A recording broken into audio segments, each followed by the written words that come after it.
Hey guys, All in Crypto here and welcome back ladies and gentlemen for another YouTube video. This is an important vid guys because I'm going to be showing you why it is I believe Cardano is in for an imminent breakout ladies and gentlemen. You guys know that I follow something called the Elliott wave theory and think that Cardano and a large number of other cryptocurrencies are about to embark on their fifth and perhaps final wave of this bull run to complete our Elliott wave theory. We've mapped out previously our Elliott waves, your one wave, two wave, three wave, and you're currently in your fourth wave correction. That is certainly quite apparent. If you zoom in, you can really see an ABC correction take place here. And ultimately, we think that you are at a relative bottom for Cardano. How do we know this? Well, we've been looking at Bitcoin. We said that you are unlikely to go below this with any kind of a significant move. And ultimately, we're calling the bottom here for Bitcoin before we start to recover and kind of enter that fifth and final wave for the overall crypto space. Some coins out there, such as XRP and XLM, perhaps haven't even made their third wave yet. As they're typically laggards. But what I want to sort of focus on before we go into any of the news, and we've got news from JP Morgan. Now, this article is specific to ETH2, where Ethereum will move from proof of work to proof of stake.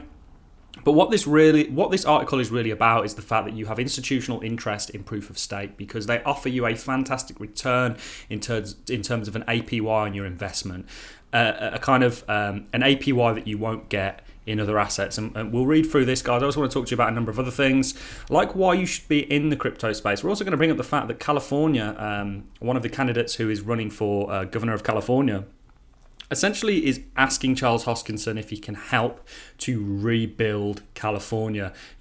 It may be in the terms of infrastructure. He's referring to bonds here, but Cardano's or Charles's response is, Kev, if you're gov, I'll come out to Sacramento and we'll rebuild the entire state. And this is ultimately what I think a coin like Cardano, a FOSS, a financial operating system, the potential, we haven't seen any kind of mass adoption yet. Yes, we know we have two countries in Africa and we have around about 6 million users onboarded in that region.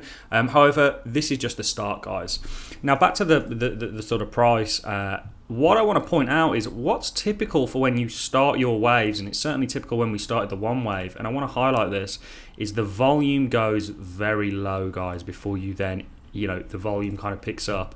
If you look at what's happening right now with the volume, and this is as you started your one wave, guys, pay attention to this because when you go low vol, it means that there is room for growth. And you can see certainly after this kind of March 2020 sell-off, before you started your one wave, things went very low volume. If we look at the two wave, similar story here, guys, very low volume. You can see that kind of arcing structure or the kind of bowing structure before you then, the volume picks up and you start. And we have the exact same thing taking place today, ladies and gentlemen, which is why I believe an explosive move for Cardano is around the corner.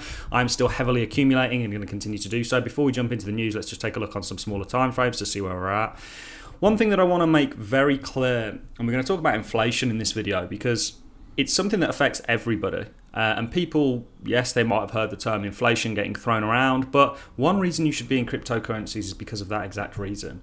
Your fiat systems, here you have Mexico's third wealthiest man coming out and it's saying, look, fiat currencies are just a fraud. And he'd rather hold Bitcoin for the next 30 years. This is going to be a trend that emerges because ultimately, guys, if we have and the kind of M2 monetary supply is accurate, a 22% inflation, that means your buying power has decreased by 22%. And if your wage hasn't gone up in accordance, if your initial investment hasn't gone up in accordance by that 22%, you are significantly poorer. People don't quite understand this, and this is one reason you should be in crypto, because not only do they appreciate, they can actually, and JP Morgan are certainly talking about it here, offer you a very good APY to mitigate some of that inflation. So it's important to be in the crypto space. But the short-term price action, guys, I mean, you may be forming a bit of a rising wedge here. Ultimately, we're sticking to our bias that the crypto space largely has bottomed. It doesn't mean you aren't going to sell off slightly like we're doing today. The reason that we sell off right now, guys, on weekends is because people are weak. They, for whatever reason, every weekend have this idea in their head that we're going to have a massive drop because it's happened before. So they'll sell off into the weekend. It's a completely self-fulfilling prophecy. In fact, I know quite a few people will actually sell before sell before the weekend and buy back, midweek, and it seems to work for them now. That's not going to be the case forever, guys. It doesn't work like that. So ultimately, the reason we're selling off at the moment, slightly, the market's not really doing anything. There's no volume, and we have a lot of weak hands and people trying to trade this, and they know that the weekend is a typically low volume sort of time period. So this is the report in regards. So yeah, sorry guys, I like to jump around a lot. So on the sort of 4 hourly chart and even the daily, you're battling with your EMAs. You're certainly below it on the daily and the 4 hourly. You're above it on your weekly though, which kind of gives you an idea of the overall. So many confirming factors that we're going into that fifth wave. Like if you look how the 2 wave went, we came back and touched this EMA. We were saying up here, guys, you're going to come back and touch this EMA before entering your next wave. I couldn't be more confident, and I'm not a financial advisor, none of this is financial advice. I couldn't be more confident of the direction you're going in. I really couldn't. I understand the crypto space very well. I've been listening to a lot of John McAfee's old stuff, actually, believe it or not. He's a very, very interesting character, very controversial, but I think he really saw the wood through the trees. And certainly one thing that he brought up time and time again is in regards to regulations and stuff like this, why are we seeking permission to use a permissionless technology? Anyway, we're getting way off topic. So JP Morgan, ETH2 could kickstart a 40 billion staking industry by 2025. CEO Jamie Dimon may not support crypto, at least publicly he probably doesn't, but I'm sure he does in other ways. But two JP Morgan analysts say proof of stake coin yields are attractive investments to zero in a zero rate environment. And this is what it's all about, guys. People are going to put money into things like Bitcoin. Certainly, we're already seeing that, and then the wider crypto space as a whole, because it doesn't pay them to hold fiat on their balance sheets, because it's just a perpetual short. I think the CPI is largely a complete lie anyway. They try and keep it around about 3%, but they manipulate all the stats. Why would you hold cash? The money I have is not held in cash. Yes, what I have to live on a day-to-day basis, pay bills, etc., is of course kept in cash because there's no other option. Other than that, that money does not hit my bank account. It goes straight into alternative investments. And the reason being is because I'm happy to ride the fluctuations out, knowing the macro scale of this. It is a perpetual short. The US dollar just goes like that, guys, with occasional spikes like we saw the other day on the hearsay of them perhaps upping his interest rates. Which is an absolute possibility. But even if they do, the macro trend is absolutely apparent. So yeah, he's talking about ETH2, but what he's really talking about here is staking and how it essentially, I'll read the quote here. Yield earned through staking can mitigate the opportunity cost of owning cryptocurrencies versus other investments in other asset classes such as the US dollar, US treasuries or money market funds in which investments generate some positive normal yield. In fact, the current zero rate environment, we see the yields as an incentive to invest. So what he's talking about here is the fact that it's zero zero rate environment. You don't get anything for money. In fact, you can pretty much borrow money for free. So it doesn't offer you much of a return. Money, fiat systems. So he's talking about looking at alternatives. Not only does staking lower the opportunity cost of holding cryptocurrencies versus other asset classes, but in many cases cryptocurrencies can pay significantly nominal and real yield. So he's absolutely right, guys. Proof of stake coins aren't the only cryptocurrencies getting serious treatment from JP Morgan. It's happening, guys. It's totally happening. It's so apparent. And this of course is Meet Kevin, I think he's a YouTuber perhaps. He essentially is running for governor, and he tweeted Charles saying, can you tokenize a bond raise in CA, California, when I become gov? We have a lot to fix, including ending homelessness, dying on the streets in 60 days, speeding up home builds and biz permits, fixing traffic, bettering schools and lowering taxes. We can cut the crap out of California. And then he hashtags ADA. Charles' replies, Kev, if you're gov, I'll come to Sacramento and we'll rebuild the entire state. And this is really what I think Cardano is trying to do. We're seeing that in Africa. They're trying to be, and Charles called Cardano this himself, a fast financial operating system that is going to operate entire governments. And the beautiful thing about it is in a decentralized way. So everyone can own a chunk of it, essentially. This is Willy Woo again, highlighting inflation.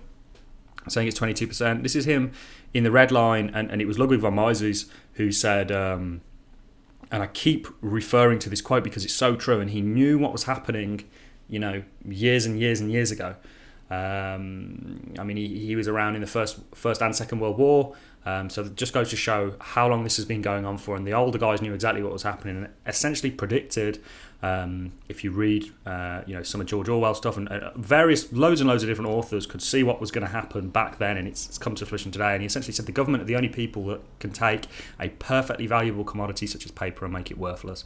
And that rings true to this day, and this really highlights it. And you guys would have heard me mention that quote before. One thing, on things that get cheaper and things that get more expensive, the blue is the free market forces. So you've got things like TV that have gone down in price, toys, computer software, cell phone services, household furnishing, clothing, and new cars. And the things that have got more expensive, subject to government regulation and intervention, medicine, average hourly wages, housing, food and beverages, college textbooks, college tuition fees, and hospital services. So all the things that should really be getting cheaper and more affordable as we move towards a more modern world, because of the government's intervention, have gone through the roof. Now, I'm not anti-government, I'm just anti-corruption, guys. And unfortunately, I live in the UK. I'm sure lots of you in the UK saw that whole kind of Matt Hancock thing. That sums up the hypocrisy of not just that one individual, all of them in government. Of course, there's going to be a few good eggs in there, but the majority of those eggs stink, guys. They are rotten to the core. They are lying to you time and time again. And that's why I vote cryptocurrencies, guys. I vote blockchain, because it's software, it's math. You can't manipulate it, essentially. Maybe in the price, but in terms of its fundamentals, you can't move the goalposts. Something like Bitcoin, something like Cardano, we know what the rules are. You can set those rules yourself as a kind of in a decentralized way, in a true democratized way, voting with your stake. There's the whole concept of proof of stake. It's brilliant, guys. And I ultimately believe that cryptocurrencies and blockchain technology offer a real olive branch to humanity. And I'm certainly going to be taking that, and think they're going to appreciate in price in a inflationary environment, or as JP Morgan say, a zero rate environment. And even if they do up interest rates, guys, there's only so much they can up it before they essentially screw themselves over, because they also owe debt. So they're not going to want to, increase their costs too much. So that's all I have for you in this video, guys. I just thought this was a short and sweet one. Didn't make a video over the last couple of days. Ultimately, the plan remains the same, guys. We're still following the Elliott wave theory. We think you're about to enter your fifth and final wave.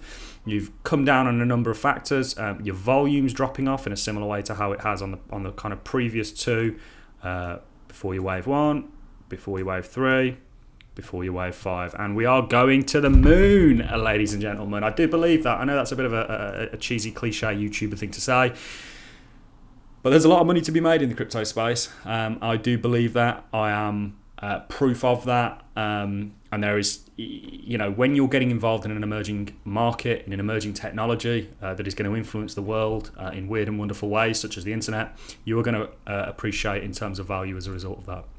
So lots going on, guys. Just always important for me to take you back to the kind of bare bones, and that is that cash is absolute trash. And like I say, money I get goes straight into investments, because I understand the kind of macroeconomics of things. And your normal individual out there, if this is to be taken as gospel, and 22% is the actual real inflation rate, you just got poorer by 22%. No, that doesn't concern anybody. People seem to be happy and content with what they get. I think that's a huge concern, certainly a massive concern of mine.